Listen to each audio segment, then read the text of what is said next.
Selamat sore adik. Sebelumnya, Om Swastiastu. Perkenalkan, nama kakak Gimana Supartiase. Sebelum mulai pembelajaran materinya tentang alam Indonesia, bolehkah adik memperkenalkan nama terlebih dahulu serta asal sekolah dan kelas berapa? Nama saya Nurul Novi Prasuti.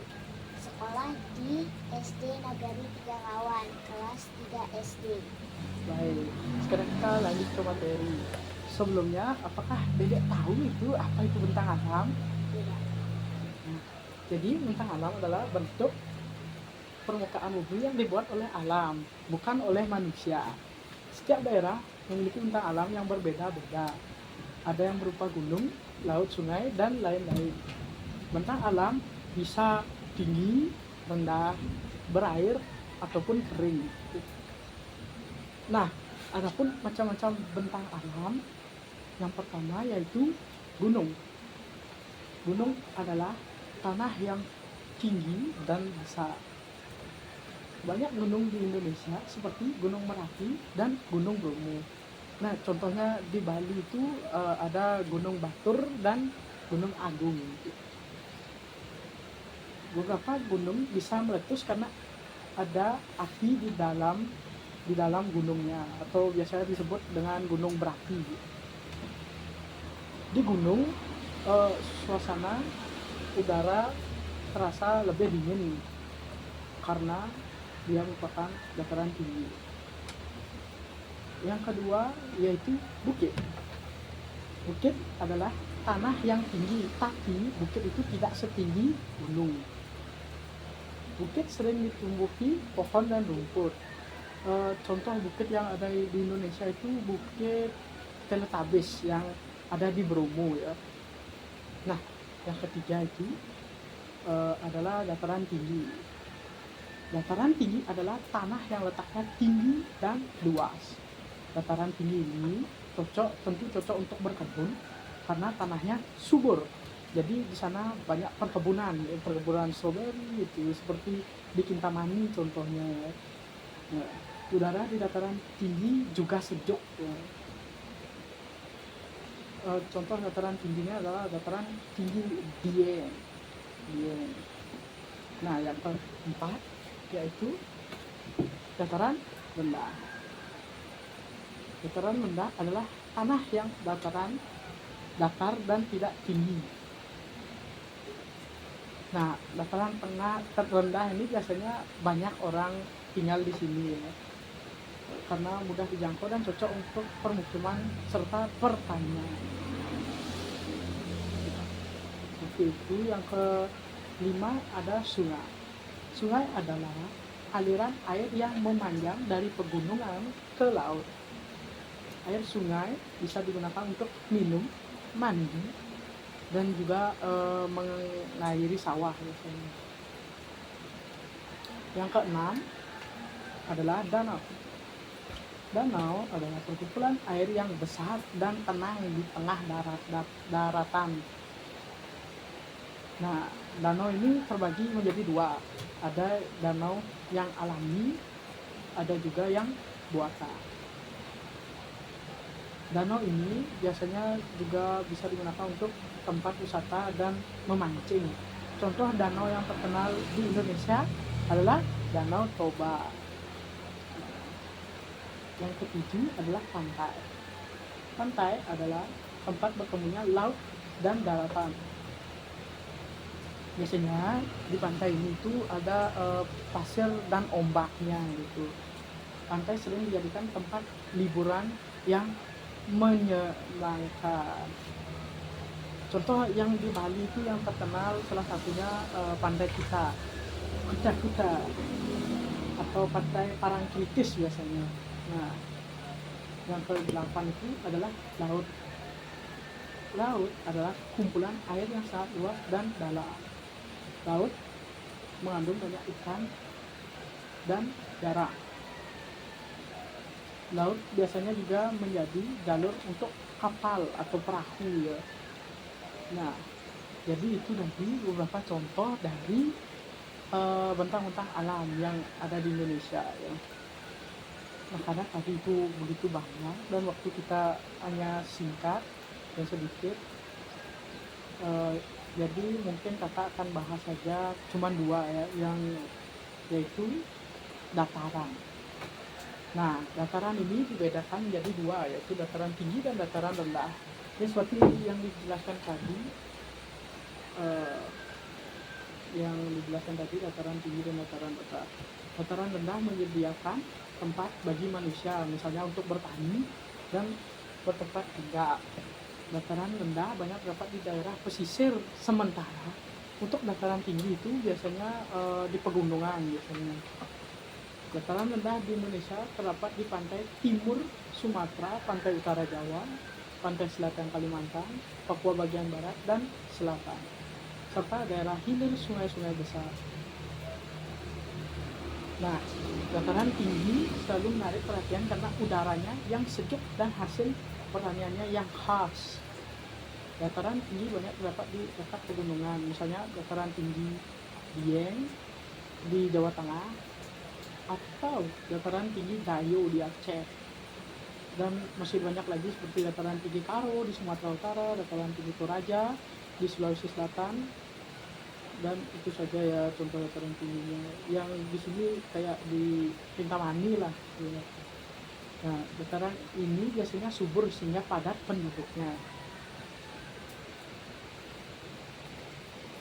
Nah, kita lanjut ke adaptasi kita di daerah dengan bentang alam yang berbeda. Setiap makhluk hidup yang berada di permukaan bumi akan selalu beradaptasi dengan lingkungan. Adaptasi artinya penyesuaian diri dari setiap makhluk hidup terhadap suatu keadaan. Tentunya hal ini menjadi salah satu strategi bagi setiap makhluk hidup untuk tetap bertahan hidup. Orang lama atau orang yang terbiasa tinggal di tempat yang panas pasti perlu penyesuaian jika berada di tempat yang dingin. Itu sudah alaminya manusia. Orang yang tinggal di pesisir pasti terbiasa dengan makanan laut, ya seperti ikan-ikanan gitu, dan udara yang lembab karena dekat dengan laut biasanya. Namun saat berada di pegunungan, ia perlu beradaptasi dengan makanan dan kondisi udara di sana. Nah, materinya lanjut ke adaptasi manusia. Adaptasi adalah cara makhluk hidup untuk menyesuaikan diri dengan lingkungan hidup di mana mereka tinggal. Adaptasi ini diperlukan oleh makhluk hidup karena bumi memiliki macam-macam kondisi lingkungan. Misalnya, salah satu contohnya itu di Gunung Jayawijaya, Papua. Di sana suhunya sangat dingin serta banyak terdapat air dan es. Kondisi ini berlainan dengan daerah gurun. Di sana suhunya panas, gersang, dan sulit untuk mendapatkan air. Manusia memiliki akal dan pikiran sebagai alat untuk beradaptasi dengan berbagai lingkungan yang ada. Akal dan pikiran manusia ini digunakan untuk mencari cara agar manusia dapat melakukan perubahan pada lingkungan agar sesuai dengan kebutuhan. Mengerti? Ya, mengerti. Pada saat berada di dataran tinggi Gunung Jayawijaya, Papua, maka ia menggunakan jaket tebal untuk menghangatkan tubuh agar bisa bertahan hidup dan beradaptasi dengan kondisi alam. Rumah penduduk yang berada di daerah rawan gempa diupayakan menggunakan struktur bangunan yang tahan gempa dan tidak mudah retak. Untuk penduduk di kawasan rawan banjir, bangunannya biasanya harus dibuat lebih tinggi dari daratan atau dibuat bertingkat ya. Ini adalah upaya manusia beradaptasi dengan keadaan alamnya.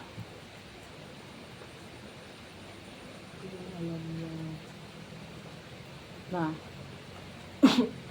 orang-orang yang tinggal di daerah sangat dingin seperti di Greenland atau di Kutub Utara, dekat Kutub Utara ya, bukan di Kutub Utara tidak ada orang.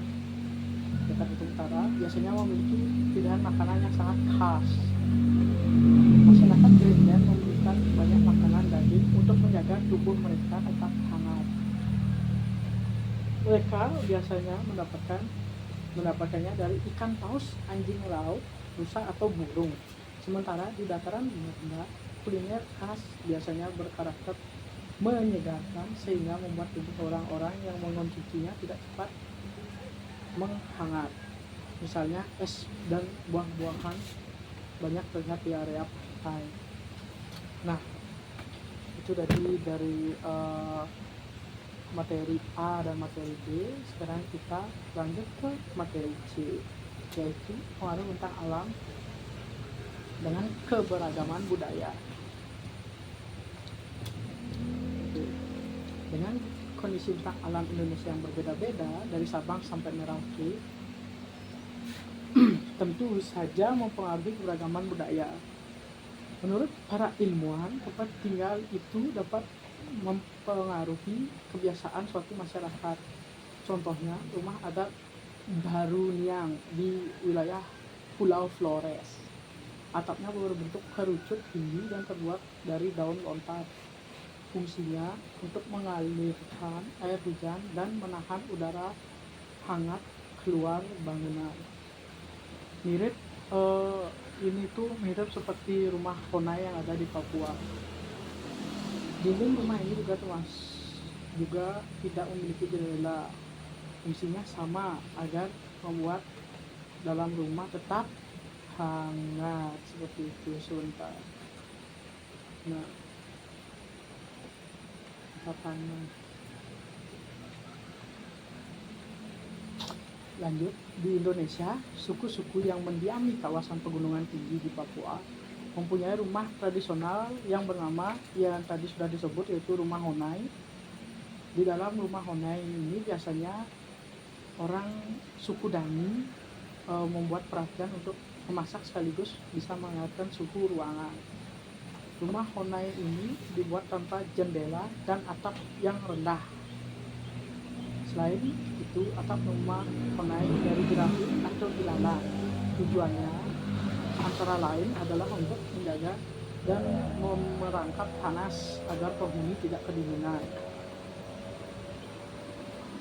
Nah, seperti ini bentuk rumah Honai ya, yang ada di Papua. Nah, terlihat. Nah, bentuk rumah Honai di Papua ini mirip dengan struktur iglo. Nah, iglo itu seperti ini. Seperti ini. Nah, ini biasanya tempatnya orang kutub selatan kalau tidak salah ya. Mirip dengan iglo yang dibuat oleh orang-orang Eskimo di kutub. Oh, yang tinggal di kutub utara ternyata. Kutub selatan malah nggak ada penduduk ternyata ya.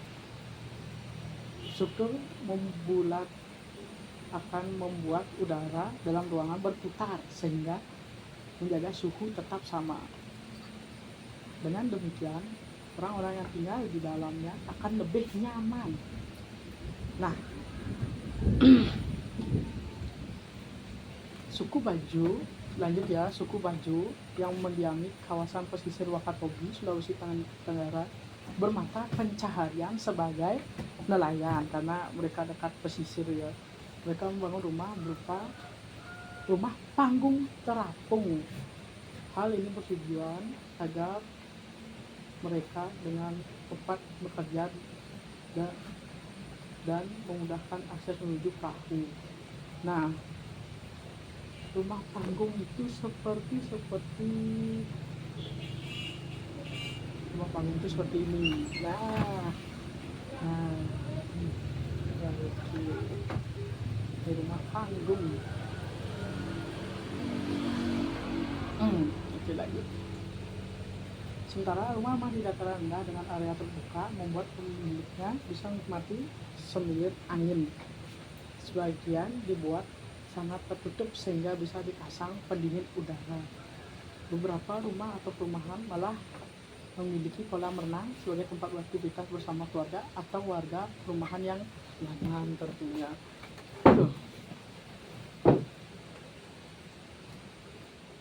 Nah, seperti itu tadi materi tentang bentang alam, yaitu dari bab 8 ya. Nah, apakah adik mau bertanya? biasa. Mengapa kita harus menjaga lingkungan bentang alam? Nah, itu pertanyaan yang bagus itu. Nah, kita harus menjaga lingkungan bentang alam karena supaya yang pertama itu supaya tetap indah dan bersih. Gunung, sungai, dan pantai jadi tempat yang menyenangkan. Agar gunung, sungai, dan pantai menjadi tempat yang menyenangkan untuk dilihat dan dikunjungi. Yang kedua, agar tidak rusak.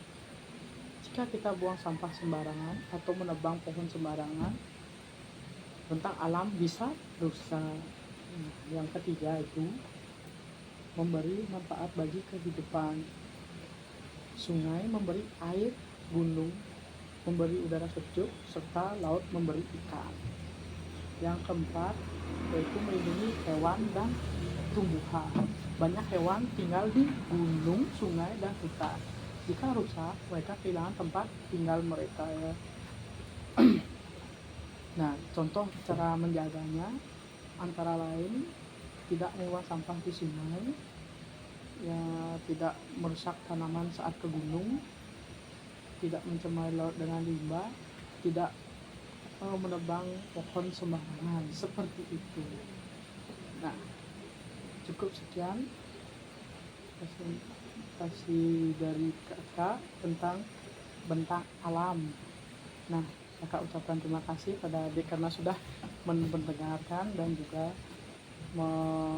menanyakan sesuatu yang belum diketahui. Kakak tutup dengan pramusanti Om Santi Om. Kayaknya kurang 15 menit deh. Oh, boleh 16 menit. Udah.